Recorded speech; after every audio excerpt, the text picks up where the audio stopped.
Hey guys, I'm Tony, welcome to my channel, and in this video I'm going to show you how to replace the mechanical stopper in your bathtub overflow tube with a new step-on stopper at the bottom of your tub drain so that you can stop the water in your bathtub, and it'll make it a lot easier to use. Those little mechanical devices tend to break out once in a while, and if yours is bothering you or it doesn't work right, this video will show you how to pull it out of there and replace the drain on the bottom of your tub.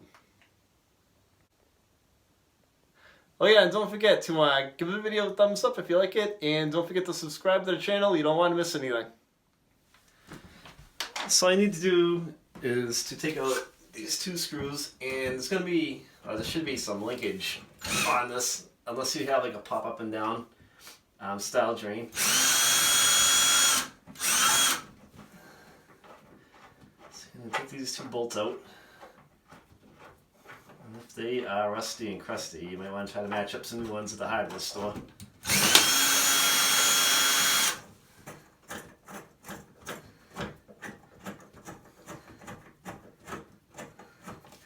Take out that one and this one. They're pretty gross. And this assembly should pull right out for you.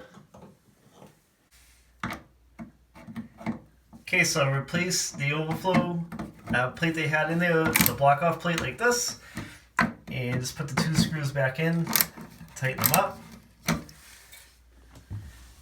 Okay, so all you really need is a Phillips screwdriver to do this, and there should be a Phillips screw.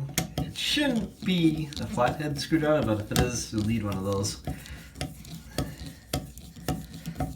So you just need to take the screw out. And it should come out pretty easily for you.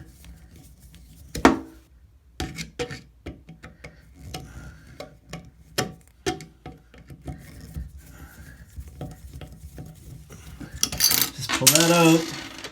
Make sure you don't lose it.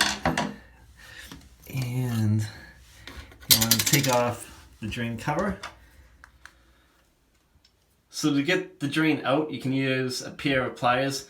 I have a pair right here, and you're going to want to stick the handles in here and loosen it up. It might fight you a little bit. This one came out pretty easily. And here is the old gasket right here. So I'm going to take this out because it's been leaking.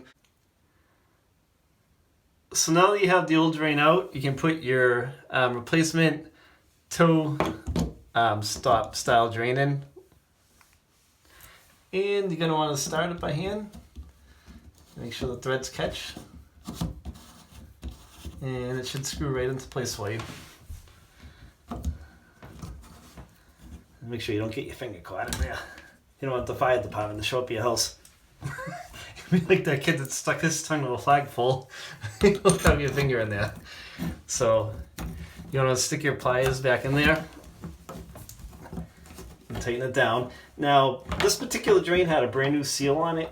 Under the flange right here is rubber. If you don't have a rubber one, you'll have to put some plumber's putty around the edge. And that's nice and tight. So then put your stopper in.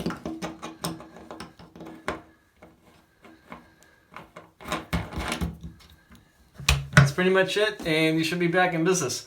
Hope you liked the video, and don't forget to subscribe. Leave a comment if you have any questions. We'll definitely answer them. Thanks for watching.